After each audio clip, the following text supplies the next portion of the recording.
Hi, welcome. I'm Raj Venugopal. Today we are going to talk about real estate investment. Real estate investment is one of the safest and most popular investment strategy. In fact, it is really a great investment if you have the time, energy and passion to do the hard work. Most people glorify real estate investment but ignore the expenses involved. Also, we are going to discuss here about different ways to invest in real estate property, its benefit and path to financial independence. Let's start with the expense that is right in front of us. It's right there in the name, real estate. The word real comes from the Spanish word real, meaning the king or the royal, and the estate refers to the land or property. In other words, everything belongs to king or in modern days, the government. So if you want to own any property, you need to pay what is called the property tax, not just at the time of purchase, but every month in order to maintain the ownership of the property. The property tax is usually between 1% to 1.5% of the market value of the property. So let's average it around 1.25%. Next expense is the interest payment on your mortgage loan. In US, we are at a historical low rate when compared to other countries. A typical 30-year fixed loan ranges between 3% to 5%. Let's average to 4% annual percentage rate. The next inevitable expense is home insurance. Typically, the cost ranges between $300 to $1,200 per year. Average home insurance cost for a single family around $750 per year. Next major expense is towards the home maintenance. It is a wide open category, but it starts with garden service, occasional plumbing or electrical issues, etc. For a single family independent house, the cost averages around $200 per month or $2,400 per year. In the case of a condo or a townhome, there is no need for garden service, but it is replaced with the HOA fees, also called as Homeowners Association fees. The fees depends on the community and the service offered. Typically ranges between $100 to $500 per month. Let's average it to be $300 per month or $3,600 per year. HOAs are criticized excessively for the restrictive rules and regulations on how the homeowners conduct themselves and use their property. HOA is a legally binding contract, and any violation of the rules and regulation will get you in trouble, so please be aware of it.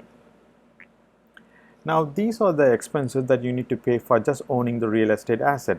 Then there is an optional management fees. If you are someone like me who prefer to hire a management company to find and service your tenants, then this will free you up from all the hard work related to servicing your tenants' requests. The fees usually ranges from 6% to 10% of your monthly rent. The amount is negotiable, so let's average to be 7% of the monthly rent for our calculation. Last but not the least, the final expense is the loan payment. Cash flow. Now, in order to have a positive cash flow from your investment, your monthly rent should be able to cover all the above expenses and leave additional money for your savings. If you have net positive cash flow, then it is considered an asset. Otherwise, the same property becomes a liability for you to maintain. Yes, it is true that you are building up your equity as you pay off the loan, but it is also important to maintain a positive cash flow at all times in order to grow your investment portfolio. Now, there are many ways to invest in real estate. The two popular ones are direct ownership of real estate property, and the other one is investing in REIT trust. Direct ownership. I use P by E ratio to determine the worthiness of the investment. Before going any further, let's understand what is P by E ratio. It is one of the most popular metric to evaluate the worthiness of a stock in the world of stock investment. P stands for the purchase amount, E stands for the earnings per year.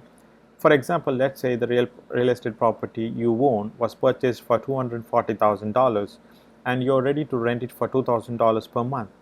Then your P by E ratio is 10. That is $240,000 divided by $24,000, that equals 10. There is no magic number to determine the best P by E ratio. but generally the lesser the P by E number, the more attractive is the investment. Most real estate properties has a P by E between 10 and 20. Evaluate your comfort level before proceeding with the real estate investment. In investing in REIT, investing in REIT takes away all the hard work and associated expenses out of the investment. There are different types of REIT investments. To know more about this investment, check out my blog about REIT. This type of investment is similar to stock investment, so you need to know a lot more about the business, its revenue, expenses, profitability, and the growth strategy before you consider investing in any REIT trust. You really need to look into their past performance, ideally at least 20-year chart, and the financial numbers closely. You should also consider the dividend amount and the dividend yield associated with the investment.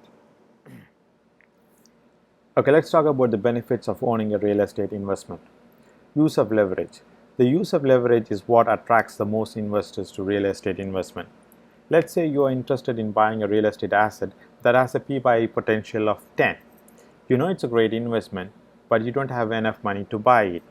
That's when you use debt by taking a mortgage loan against your property.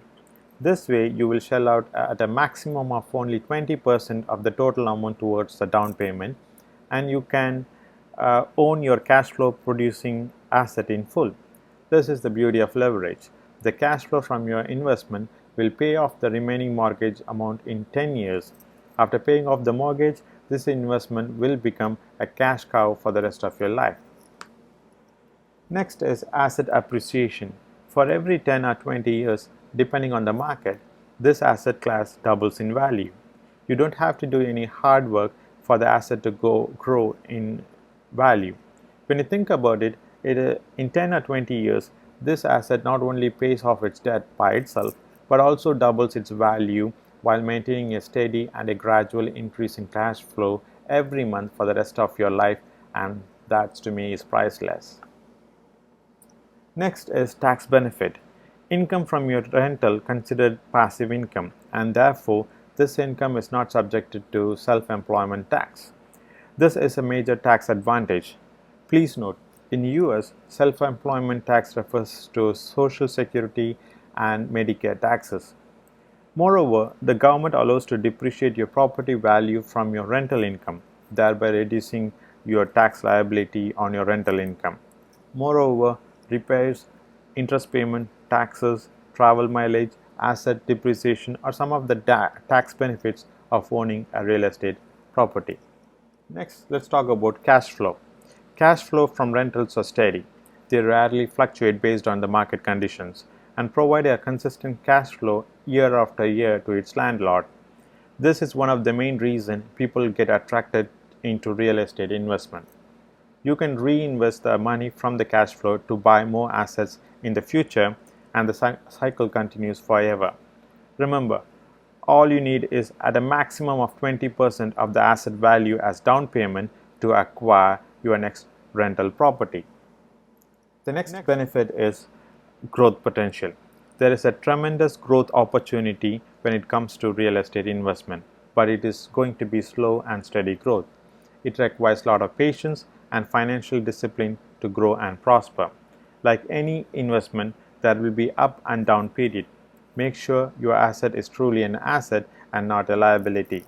When you have a positive cash flow, then it is truly an asset. When you have a negative cash flow, then the same asset becomes a liability. It's not a bad thing. You just need to find a way to become a positive cash flow. Growth comes with time and effort. If you can be disciplined about it, you can see a tremendous growth in not just your investment, but also to an investor within you. Have fun. This is very important. Thank you for listening. Take care. Bye-bye.